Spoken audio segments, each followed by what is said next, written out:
Hello friends, എല്ലാവർക്കും വീഡിയോയിലേക്ക് ഹാർദമായ സ്വാഗതം. പഴവങ്ങാടി ഗണപതി ക്ഷേത്രത്തെക്കുറിച്ചുള്ളൊരു വീഡിയോ ആണ് ഇന്നത്തേത്. വീഡിയോ ഇഷ്ടമായെങ്കിൽ ലൈക്ക് ചെയ്യാനും ഷെയർ ചെയ്യാനും കമൻറ്റ് ചെയ്യാനും മറക്കരുത്. എല്ലാവർക്കും ഒരിക്കൽ കൂടി സ്വാഗതം. തിരുവനന്തപുരത്ത് പത്മനാഭസ്വാമി ക്ഷേത്രത്തിൽ നിന്ന് അല്പം വടക്കുമാറി കിഴക്കേക്കോട്ട നഗരഹൃദയത്തിൽ സ്ഥിതി ചെയ്യുന്ന വളരെ പ്രസിദ്ധമായ ഒരു ക്ഷേത്രമാണ് പഴവങ്ങാടി ഗണപതി ക്ഷേത്രം. കേരളത്തിലെ പേരുകേട്ട ഗണപതി ക്ഷേത്രങ്ങളിൽ ഒന്നാണിത്. വലതുകാൽ മടക്കി വെച്ച് വലത്തോട്ട് തുമ്പിക്കൈ നീട്ടി പീഠത്തിലിരിക്കുന്ന ഗണപതി ഭഗവാനാണ് ക്ഷേത്രത്തിലെ പ്രധാന പ്രതിഷ്ഠ. ഉപദേവതകളായി അയ്യപ്പൻ, ദുർഗാദേവി, നാഗദൈവങ്ങൾ എന്നിവരും ക്ഷേത്രത്തിൽ കുടികൊള്ളുന്നു. വിനായക ചതുർത്ഥിയാണ് ക്ഷേത്രത്തിലെ പ്രധാന ആണ്ടുവിശേഷം. കേരളത്തിൽ ഏറ്റവും വിപുലമായി വിനായക ചതുർത്ഥി ആഘോഷിക്കുന്ന ക്ഷേത്രങ്ങളിൽ ഒന്നാണിത്. ഇന്ത്യൻ കരസേനയുടെ മദ്രാസ് റെജിമെൻ്റാണ് ക്ഷേത്രം നോക്കി നടത്തുന്നത്. ഐതിഹ്യം: തിരുവിതാംകൂർ സൈന്യവുമായി ബന്ധപ്പെട്ട ഒരു കഥയാണ് ഈ ക്ഷേത്രത്തിന് പറയാനുള്ളത്. തിരുവനന്തപുരത്തിന് മുമ്പ് തിരുവിതാംകൂറിൻ്റെ തലസ്ഥാനമായിരുന്ന പത്മനാഭപുരത്ത് വെച്ചാണ് തിരുവിതാംകൂർ കരസേന രൂപം കൊണ്ടത്. അതിലെ ഒരു അംഗത്തിന് അടുത്തുള്ള പുഴയിൽ നിന്ന് ഒരു ഗണപതി വിഗ്രഹം കിട്ടുകയുണ്ടായി. അദ്ദേഹവും മറ്റ് സൈനികരും ചേർന്ന് ആ വിഗ്രഹം ആരാധിച്ചു പോന്നു. കാലക്രമത്തിൽ ഗണപതി അവരുടെ പരദേവതയായി മാറി. തിരുവിതാംകൂറിൻ്റെ തലസ്ഥാനം തിരുവനന്തപുരത്തേക്ക് മാറ്റിയപ്പോൾ കരസേന ആസ്ഥാനവും തിരുവനന്തപുരത്തായി. തുടർന്ന് ഗണപതിക്ക് ഒരു ക്ഷേത്രം പണിയണമെന്ന് ആഗ്രഹിക്കുകയും അതനുസരിച്ച് പഴവങ്ങാടിയിൽ ക്ഷേത്രം പണിയുകയുമായിരുന്നു. പിന്നീട് പലതവണ പുതുക്കിപ്പണിത ക്ഷേത്രം 2019 വീണ്ടും പുതുക്കിപ്പണിതു.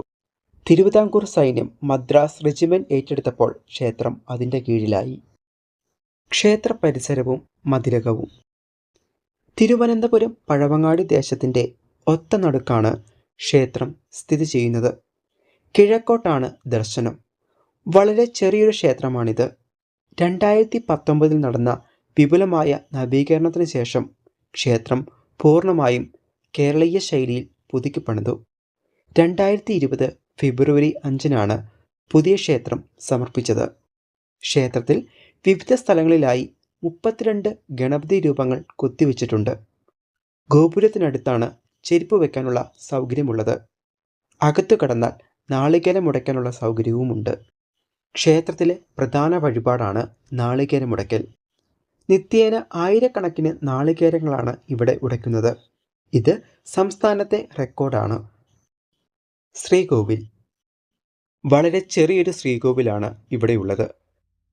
ചതുരാകൃതിയിൽ തീർത്ത ഈ ശ്രീകോവിൽ പൂർണ്ണമായും കരിങ്കല്ലിൽ തീർത്തതാണ്. അകത്ത് ഒരു മുറിയേ ഉള്ളൂ. അതാണ് ഗർഭഗൃഹം.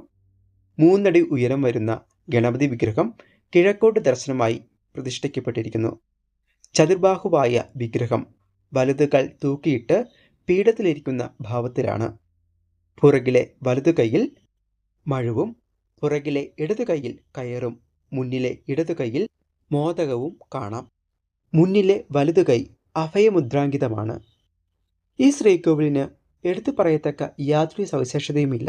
തീർത്തും ലളിതമായ നിർമ്മിതിയാണ്. വടക്കുവശത്ത് ഓവുണ്ട്. അഭിഷേക ജലം ഇതിലൂടെയാണ് ഒഴുകിപ്പോകുന്നത്.